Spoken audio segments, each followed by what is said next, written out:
ವೀಕ್ಷಕರೆಲ್ಲರಿಗೂ ದೈನಿಕ ರಾಶಿ ಫಲ ವಿಶೇಷ ಕಾರ್ಯಕ್ರಮಕ್ಕೆ ಸ್ವಾಗತ. ಇವತ್ತಿನ ಈ ವಿಡಿಯೋದಲ್ಲಿ ನಾವು ವರ್ಷ 2026 ರ ಏಪ್ರಿಲ್ ತಿಂಗಳಿನ 18ನೇ ತಾರೀಕಿನ ದಿನ ಕನ್ಯಾ ರಾಶಿಯ ಫಲಗಳನ್ನು ತಿಳಿದುಕೊಳ್ಳಲಿದ್ದು, ಈ ದಿನ ಕನ್ಯಾ ರಾಶಿಯ ಜಾತಕದವರ ಪಾಲಿಗೆ ಹೇಗೆ ಸಾಬೀತಾಗಲಿವೆ, ಈ ದಿನ ಗ್ರಹ ನಕ್ಷತ್ರಗಳ ಸ್ಥಿತಿಗತಿಗಳೇನು ಮತ್ತು ಇಲ್ಲಿ ಉಂಟಾಗಲಿರುವ ಯೋಗಗಳ್ಯಾವುವು, ಈ ಯೋಗಗಳ ಪ್ರಭಾವ ನಿಮ್ಮ ಮೇಲೆ ಹೇಗೆ ಕಾಣಿಸಿಕೊಳ್ಳಲಿದೆ, ಜೊತೆಗೆ ಈ ದಿನಗಳಂದು ನೀವು ಹೊಂದಿರಬೇಕಾದ ಎಚ್ಚರಿಕೆ ಏನು ಅನ್ನೋದೆಲ್ಲವನ್ನ ವಿಸ್ತಾರ ರೂಪದಲ್ಲಿ ಇಲ್ಲಿ ತಿಳಿದುಕೊಳ್ಳೋಣ. ಮಾಹಿತಿ ತಿಳಿದುಕೊಳ್ಳುವುದಕ್ಕೂ ಮುನ್ನ ನಮ್ಮ ವಿನಂತಿ ಎಂದರೆ, ನೀವಿನ್ನೂ ನಮ್ಮ ಚಾನೆಲ್ ಸಬ್ಸ್ಕ್ರೈಬ್ ಮಾಡಿಲ್ಲವೆಂದರೆ ದಯವಿಟ್ಟು ಈಗಲೇ ನಮ್ಮ ಚಾನೆಲ್ ಅನ್ನ ಸಬ್ಸ್ಕ್ರೈಬ್ ಮಾಡಿ. ಹಾಗೆ ನಿರಂತರ ವಿಡಿಯೋ ಅಪ್ಡೇಟ್ಸ್ಗಳಿಗಾಗಿ ಪಕ್ಕದ ಬೆಲ್ ಐಕಾನ್ ಕ್ಲಿಕ್ ಮಾಡಿ. ವೀಕ್ಷಕರೇ, ಈ ದಿನವು ಶನಿವಾರದ ದಿನವಾಗಿರಲಿದ್ದೆ. ಈ ದಿನದ ಕನ್ಯಾ ರಾಶಿಯ ಫಲಗಳ ಕುರಿತು ನೋಡುವುದಾದರೆ, ಆಕರ್ಷಕವಾದ ಮತ್ತು ನಿಮ್ಮನ್ನು ಶಾಂತವಾಗಿರಿಸುವ ಚಟುವಟಿಕೆಗಳಲ್ಲಿ ತೊಡಗಿಸಿಕೊಳ್ಳಿ.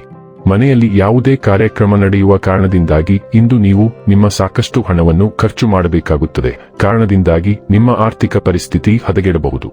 ಸ್ನೇಹಿತರು ಹಾಗೂ ಕುಟುಂಬದ ಸದಸ್ಯರೊಡನೆ ಒಂದು ಸಂಜೆಯನ್ನು ಆಯೋಜಿಸಿ. ಒಬ್ಬ ಸುಂದರ ನಗುವಿನಿಂದ ನಿಮ್ಮ ಪ್ರೇಮಿಯ ದಿನವನ್ನು ಪ್ರಕಾಶಮಾನವಾಗಿಸಿ. ಪ್ರಯಾಣ ಹಿಂಸ ಸ್ಥಳಗಳನ್ನು ನೀಡಲು ಮತ್ತು ಪ್ರಮುಖರನ್ನು ಭೇಟಿಯಾಗಲು ನಿಮಗೆ ಅವಕಾಶ ನೀಡುತ್ತದೆ. ನಿಮ್ಮ ಸಂಗಾತಿಯು ಇಂದು ಕೆಲವು ಕುಖ್ಯಾತ ವಿಷಯಗಳ ಜೊತೆಗೆ ನಿಮ್ಮ ಹದಿಹರೆಯದ ದಿನಗಳನ್ನು ನೆನಪಿಸುತ್ತಾರೆ. ಸ್ಥಗಿತಗೊಂಡ ಯೋಜನೆಗಳನ್ನು ಪುನರುಜ್ಜೀವನಗೊಳಿಸಲು ವ್ಯಾಪಾರಿಗಳು ಇಂದು ಯೋಚಿಸಬೇಕು. ಇಂದು ನಿಮ್ಮ ಮೆದುಳು ತುಂಬಾ ಸಕ್ರಿಯವಾಗಿದೆ ಮತ್ತು ಸ್ಫೂರ್ತಿ ನಿಮ್ಮನ್ನು ಪದೇ ಪದೇ ಹೊಡೆಯುತ್ತಲೇ ಇರುತ್ತದೆ. ನೀವು ನಿರಂತರವಾಗಿ ಹೊಸ ಯೋಜನೆಗಳೊಂದಿಗೆ ಬರುತ್ತೀರಿ, ಅದನ್ನು ನೀವು ಬಹಳ ಸುಲಭವಾಗಿ ಯೋಜಿಸಬಹುದು ಮತ್ತು ಕಾರ್ಯಗತಗೊಳಿಸಬಹುದು. ಇಂದು ನಿಮ್ಮ ಏಕೈಕ ಸಮಸ್ಯೆ ಎಂದರೆ ನಿಮ್ಮ ಮನಸ್ಸನ್ನು ನಿರಂತರವಾಗಿ ತುಂಬುವ ಹೊಸ ಆಲೋಚನೆಗಳ ಪ್ರವಾಹದಿಂದ ನೀವು ಮುಳುಗಿರಬಹುದು. ನಿಮ್ಮ ಸುತ್ತಲಿನ ಇತರರನ್ನು ಉನ್ನತ ಮಟ್ಟದ ಚಟುವಟಿಕೆಗೆ ಪ್ರೇರೇಪಿಸುವ ಸಾಧ್ಯತೆಯಿದೆ. ಆರೋಗ್ಯ ಮತ್ತು ಸ್ವಾಸ್ಥ್ಯ ಬಗ್ಗೆ ತಿಳಿದುಕೊಳ್ಳೋಣ. ಇಂದು ನಿಮ್ಮ ಆರೋಗ್ಯವನ್ನು ಬೆಂಬಲಿಸಲು ಜಲಸಂಚಯನ ಮತ್ತು ಭಾವನಾತ್ಮಕ ಸಮತೋಲನದ ಮೇಲೆ ಗಮನಹರಿಸಿ. ನೀವು ಸೈನಸ್ ಅಥವಾ ಶ್ವಾಸಕೋಶದ ಸೂಕ್ಷ್ಮತೆಗೆ ಗುರಿಯಾಗಬಹುದು, ಆದ್ದರಿಂದ ಸೌಮ್ಯವಾದ ನೀರಿನ ಚಿಕಿತ್ಸೆಯನ್ನು ಪರಿಗಣಿಸಿ. ಭಾವನಾತ್ಮಕ ನಿಗ್ರಹವು ನಿಮ್ಮ ಕೀಲುಗಳ ಮೇಲೆ ಪರಿಣಾಮ ಬೀರಬಹುದು, ಇದು ಬಿಗಿತ ಅಥವಾ ಅಸ್ವಸ್ಥತೆಗೆ ಕಾರಣವಾಗಬಹುದು. ಆಂತರಿಕ ಶಾಂತತೆಯನ್ನು ಕಾಪಾಡಿಕೊಳ್ಳುವುದು ದೈಹಿಕ ಒತ್ತಡವನ್ನು ಕಡಿಮೆ ಮಾಡಲು ಸಹಾಯ ಮಾಡುವುದರಿಂದ ಮಾನಸಿಕವಾಗಿ ಸ್ಪಷ್ಟ ಮತ್ತು ನಮ್ಯತೆಯಿಂದಿರಿ. ಡೈಲಿ ಲವ್ ಮತ್ತು ರಿಲೇಶನ್ಶಿಪ್ ಬಗ್ಗೆ ತಿಳಿದುಕೊಳ್ಳೋಣ.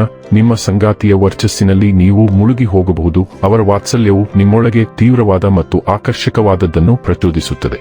ನಿಮ್ಮ ಭಾವನೆಗಳು ನೆಲೆಗೊಂಡಿವೆ ಮತ್ತು ಸ್ಥಿರವಾಗಿದ್ದರೂ ಸಹ ನಿಮ್ಮಲ್ಲಿ ಒಂದು ಭಾಗವು ಹೆಚ್ಚು ಸ್ವಾಭಾವಿಕತೆ ಅಥವಾ ಉತ್ಸಾಹವನ್ನು ಬಯಸಬಹುದು. ಸಮಯ ಸರಿಯಿಲ್ಲದಿದ್ದರೆ ಸಂಯಮ ಮತ್ತು ತಾಳ್ಮೆ ವಿಷಯಗಳನ್ನು ಮತ್ತೆ ಸಿಂಕ್ರೊನೈಸೇಷನ್ಗೆ ಕರೆದೊಯ್ಯುತ್ತದೆ ಎಂದು ನಂಬಿರಿ. ಪ್ರಾಮಾಣಿಕತೆ ಮತ್ತು ಸಮತೋಲನದೊಂದಿಗೆ ಅನ್ಯೋನ್ಯತೆಯನ್ನು ಅಳವಡಿಸಿಕೊಳ್ಳುವ ಮೂಲಕ ನಿಮ್ಮ ಸಂಪರ್ಕವು ಗಾಢವಾಗುತ್ತದೆ ಮತ್ತು ಉಷ್ಣತೆಯಿಂದ ಹೊಳೆಯುತ್ತದೆ. ವೃತ್ತಿ ಮತ್ತು ಹಣ ಬಗ್ಗೆ ತಿಳಿದುಕೊಳ್ಳೋಣ. ಇಂದು ಕರ್ಕಾಟಕ ರಾಶಿಯಲ್ಲಿ ಸೂರ್ಯ ಚಿಂತನಶೀಲ, ತೆರೆಮರೆಯಲ್ಲಿ ಕೆಲಸ ಮಾಡಲು ಒಲವು ತೋರುತ್ತಾನೆ. ಮಿಥುನ ರಾಶಿಯಲ್ಲಿ ಚಂದ್ರನು ಸಂವಹನ ಮತ್ತು ಹೊಂದಿಕೊಳ್ಳುವಿಕೆಯನ್ನು ಹೆಚ್ಚಿಸುತ್ತಾನೆ, ಕಾರ್ಯಗಳನ್ನು ಸುಂದರವಾಗಿ ನಿರ್ವಹಿಸಲು ನಿಮಗೆ ಸಹಾಯ ಮಾಡುತ್ತಾನೆ. ಗುರು ಚೌಕ ಶನಿ ಕನಸುಗಳು ಮತ್ತು ವಾಸ್ತವದ ನಡುವಿನ ಸಮತೋಲನವನ್ನು ಒತ್ತಾಯಿಸುತ್ತಾನೆ. ಯೋಜನೆಯಲ್ಲಿ ಗಮನಹರಿಸಿ, ನೆಲೆನಿಂತು ಮತ್ತು ನಿಮ್ಮ ವೃತ್ತಿ ಅಥವಾ ಅಧ್ಯಯನದಲ್ಲಿ ಸ್ಥಿರವಾದ ಪ್ರಗತಿಯನ್ನು ಸಾಧಿಸಲು ನಿಮ್ಮ ಕಲ್ಪನೆಯನ್ನು ಬುದ್ಧಿವಂತಿಕೆಯಿಂದ ಬಳಸಿ.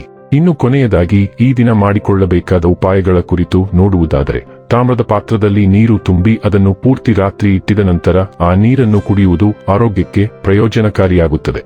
ವೀಕ್ಷಕರೇ, ಇದಾಗಿತ್ತು ಕನ್ಯಾ ರಾಶಿಯ ಜಾತಕದವರ ದೈನಿಕ ರಾಶಿ ಫಲದ ಮಾಹಿತಿ ಇಷ್ಟವಾದರೆ ವಿಡಿಯೋವನ್ನು ಲೈಕ್ ಮತ್ತು ಶೇರ್ ಮಾಡಿ. ಹಾಗೆ ಚಾನೆಲ್ ಸಬ್ಸ್ಕ್ರೈಬ್ ಮಾಡುವುದರ ಜೊತೆಗೆ ನಿರಂತರ ವಿಡಿಯೋ ಅಪ್ಡೇಟ್ಸ್ಗಳಿಗಾಗಿ ಪಕ್ಕದ ಬೆಲ್ ಐಕಾನ್ ಕ್ಲಿಕ್ ಮಾಡಿ.